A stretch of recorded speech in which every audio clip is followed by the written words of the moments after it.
नमस्कार दोस्तों, आज की इस वीडियो में हम बात करने वाले हैं उन 3 घरेलू औषधि के बारे में जो आपकी रसोई में आपको मिल जाएंगे और आपके अस्थमा की समस्या में, सांस लेने की समस्या में, या ये मैं कहूँ साइनस की प्रॉब्लम में, नज़ला खांसी की समस्या में सबसे असरदार माने जाते हैं। क्या है, कैसे यूज करना है, कैसे ये आपकी अस्थमा की प्रॉब्लम में मदद करेंगे, सब कुछ जानेंगे आज इस वीडियो में। तो चलिए शुरू करते हैं आज की वीडियो को और सबसे पहले जानते हैं वो कौन सी ऐसी 3 चीजें हैं जो आपके अस्थमा में आपको रिलीफ देंगी बहुत अच्छे तरीके से। और सबसे मजेदार बात, घरेलू उपाय, कहीं नहीं जाना, किसी से नहीं पूछना, कोई दवा नहीं लेनी। इन 3 चीज़ों का आपको रेगुलर सही तरीके से उपयोग करना है, सेवन करना है और इसका रिजल्ट आपको बहुत जल्दी देखने को मिल जाएगा अगर आपको या आपके परिवार में किसी को भी अस्थमा की समस्या है तो सबसे पहले बात करते हैं सबसे पहली और असरदार चीज़। देखिए, असरदार चीज़ों के जानने से पहले आपको थोड़ा सा ये समझना पड़ेगा कि जब भी किसी को सांस की जो समस्या आती है, ये आती क्यों है। क्योंकि जो हमारे सांस लेने का जो रास्ता है, जो अंदर हमारी नलियां हैं सांस लेने की, हमारा सांस लेने का वे है जिसको हम ब्रोंकाइज, ब्रोंकीहोल्स बोलते हैं, उसमें समस्या आ जाती है। देखिए, इसे समझना बहुत आसान है। एक छोटे से एग्जाम्पल से समझते हैं। हम सबने पेड़ देखा है, अब उस पेड़ की इमेज को आप उल्टा कर दीजिए, ठीक है।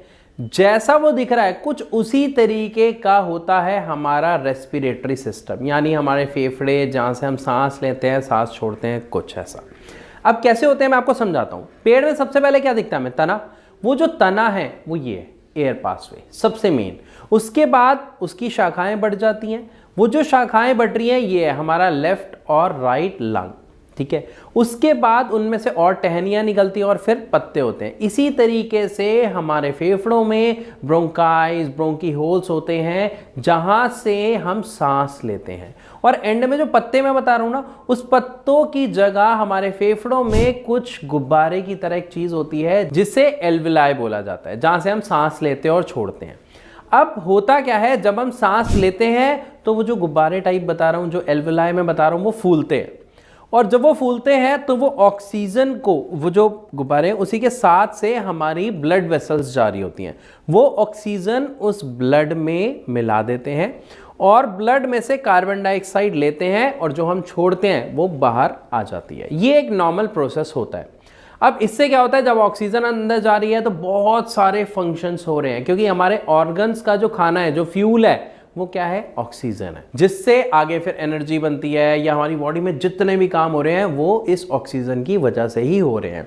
इसीलिए आपने देखा होगा कि जब हम योगा करते हैं, या ऐसा कहा जाता है कि जब हम प्राणायाम वगैरह करते हैं, योगा करते हैं, सांस वाले आसन करते हैं, तो हमारी जो एनर्जी लेवल है वो बढ़ जाता है, हम पॉजिटिव हो जाते हैं, नेगेटिविटी खत्म होती है। रीज़न, क्योंकि आपके अंदर प्रोसेस शुरू हो जाता है, बहुत सारी वर्किंग जो है वो शुरू हो जाती हैं और जिसका रिजल्ट आपको देखने को मिलता है। लेकिन जब किसी व्यक्ति में अस्थमा की शिकायत आती है तो ये जो अंदर मैंने आपको बताया, ब्रोंकीहोल्स, ब्रोंकाइज, इसके अंदर दिक्कत आ जाती है। और दिक्कत क्या आती है कि सबसे पहली बात, इसमें इन्फ्लामेशन हो जाती है, यानी सूजन आ जाती है। उसी के साथ म्यूकस प्रोड्यूस होना शुरू हो जाता है, यानी जो कफ जिसे हम कहते हैं ना, बलगम कफ, वो बनने लग जाता है। ऐसा होता क्यों है? क्योंकि हमारे शरीर के इम्यून सिस्टम को लगता है कि अंदर कोई ऐसा तत्व चला गया है जिससे हमारे शरीर के बाकी अंगों को नुकसान हो सकता है, तो हमारा इम्यून सिस्टम उसे वहीं रोक देता है। और कैसे रोकता है? ये जो मैंने कंडीशन बताई, मतलब इन्फ्लामेशन होके साथ में म्यूकस के थ्रू। तो जो सांस लेने वाली जो जगह होती है वो बहुत कम रह जाती है, इसीलिए लोगों को घबराहट होती है, सांस नहीं आती, जिसे शॉर्ट ऑफ ब्रेथ कहा जाता है। तो जब किसी व्यक्ति को अस्थमा का अटैक हो रहा है तो आप समझ गए कि उसको क्या दिक्कत आ रही है। तो हमें अब इसमें क्या चीज लेनी है, क्या चीज खानी है? वो चीजें जो हमारी इस अस्थमा की समस्या को कम करे या खत्म करे या कंट्रोल करे। तो अगर हम बात करें सबसे पहली चीज की, तो वो होती है मेथी दाना। जी हाँ, मेथी, जिसे आप भिगोकर खाते हो, या आपने शायद खाया होगा, आपको स्वाद में कुछ कड़वा लगा होगा, आपने छोड़ दिया होगा, है ना। अब ध्यान से समझना, मैं यहाँ पे क्या बताने जा रहा हूँ। मैं नहीं कह रहा आप उसे भिगो के खाओ, लेकिन आप उसे भिगोने के बाद उसे अंकुरित कर लो। एक बार कर, मेरे कहने पे आप कोशिश करें।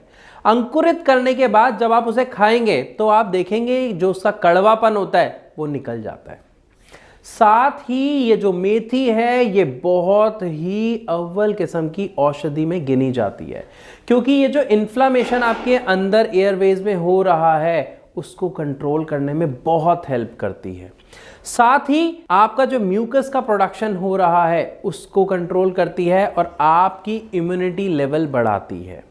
तो जब 3 फायदे जो सबसे मेन है जो हमें मिल रहे हैं, और अगर आप यहाँ पे समझे कि आपकी जो अस्थमा की समस्या वो है क्या, कि आपकी इम्यूनिटी जो है वो एक्स्ट्रा एक्सेसिव हो रही है, वो एक्स्ट्रा एक्टिवेट होके बढ़ गई है, जिसकी वजह से हमें ये समस्या आ रही है, तो वहाँ पर आपकी इम्यूनिटी में भी चेंज करना पड़ता है, सुधार लाना पड़ता है। लेकिन टू बी वेरी फ्रैंक, किसी भी चीज़ से इम्यूनिटी में चेंज नहीं लाया जा सकता, ये अगर मैं कहूँगा तो गलत है। क्यों? क्योंकि इम्यूनिटी अगर कम करेंगे तो समस्या और बहुत सारी बढ़ जाएंगी, इसलिए इम्यूनिटी को नहीं छेड़ा जाता। लेकिन जो ये चीज़ है, जो क्या मैंने आपको बताया, मेथी दाना कैसे अंकुरित करके, ये आपके शरीर में बहुत सारी चीज़ों में हेल्प करता है, जिससे जो आपकी इम्यूनिटी जिस चीज़ को गलत मान रही है, चाहे वो आपके शरीर के लिए है या नहीं, उसमें हेल्प करता है कि आपकी इम्यूनिटी गलत चीज़ों को रिकॉग्नाइज कर पाए, जो एक्चुअली नुकसानदायक तत्व है उसको समझ पाए। तो यहाँ पर हमने पहली चीज़ क्या समझी, पहला वो क्या असरदार उपाय है, मेथी दाना भिगोना है, उसके बाद उसे अंकुरित करना है, उसके बाद आपको सुबह इसे खाना है खाली पेट। ये सिर्फ आपकी अस्थमा की समस्या में नहीं, बल्कि अगर आपको घुटनों में दर्द या शरीर में किसी तरीके का आपको दर्द महसूस होता है, उसमें भी 3 से 4 दिन में आपको आराम इससे फील होना शुरू हो जाएगा। ये जो मैं आप बता रहा हूं, ये ऐसे नहीं है कि मैं आपको बस बता दिया, ये मैं खुद पहले अपने ऊपर एक्सपेरिमेंट करके देखता हूं, मैंने खुद किया है, मैंने खुद इसका रिजल्ट देखा है, मैं तभी आपको बता रहा हूं। बात करते हैं अगले पॉइंट की, और वो भी जो आपकी रसोई में है और बहुत असरदार है, दालचीनी। हम सब जानते हैं सब्जियों में आप डालते हैं, लेकिन अब आपको वैसे नहीं डालनी जैसे आप डालते हो, इस बार एक नया तरीका अपनाना है। क्या अपनाना है? दालचीनी को हम देखते हैं कई लोग सब्जी में स्वाद के लिए डालते हैं, सीधा एज इट इज डाल दिया। अब आपको नहीं करना, अब आपको उसे कूटना है या ग्राइंड कर लीजिए, पाउडर जैसा बना लीजिए, और आपको इस दालचीनी को 2, 3, 4, 5 जितनी बार हो सके चुटकी चुटकी भर आपको लेना है। जो भी आप खाते या पीते हैं, चाय पीते हैं, ऊपर से हल्का सा डाल लीजिए।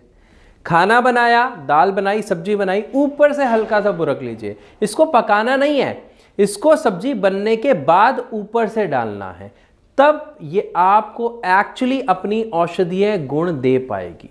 साथ ही अगर आप इस दालचीनी को या इस दालचीनी के पाउडर को शहद के साथ खाते हैं, और अगर शहद नहीं है तो गुड़ के साथ खाते हैं, तो ये खासकर आपके अस्थमा की समस्या में बहुत ही शानदार रिजल्ट आपको दिखाएगी, रिलीफ आपको देगी। आप इसे करना शुरू करें और मुझे कमेंट में ज़रूर बताइए कि आपको इससे असर आ रहा है या नहीं, क्योंकि घरेलू उपाय में सबसे असरदार उपाय माना जाता है अस्थमा के लिए शहद, साथ में दालचीनी का पाउडर, या फिर आप गुड़ का सेवन करें, क्योंकि गुड़ के सेवन से कफ सबसे जल्दी कंट्रोल में आता है। अब अस्थमा में असल में हो क्या रहा है, कफ ही तो बिगड़ रहा है, कफ ही तो ज़्यादा बन रहा है, जिसकी वजह से आपको सांस में प्रॉब्लम आ रही है, म्यूकस बन रहा है, मैंने आपको बताया।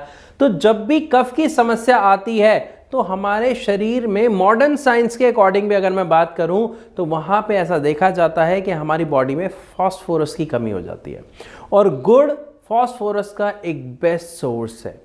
साथ ही अगर आप कहीं गांव वगैरह में रहते हैं, या अगर आपने सुना हो जिसे हम कहते हैं छार, मतलब गुड़ बनने से पहले की पोजीशन, जिसको हम कहते हैं गीला गीला गुड़, लपसी टाइप गुड़, अगर वो अवेलेबल हो सकता है, मैं बता रहा हूं आपके अस्थमा के लिए सबसे असरदार औषधि है वो।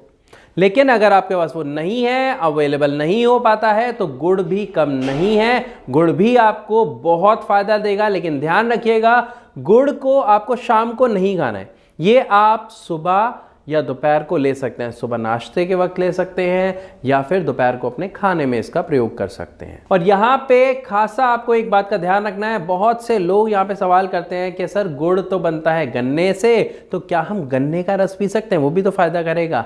तो यहाँ पे आपका आंसर है नहीं, आपको गन्ने का रस नहीं पीना, क्योंकि मेडिकली प्रूफ है कि गन्ने के रस में जो अमाउंट ऑफ फास्फोरस है और गुड़ में है वो कहीं ज्यादा है।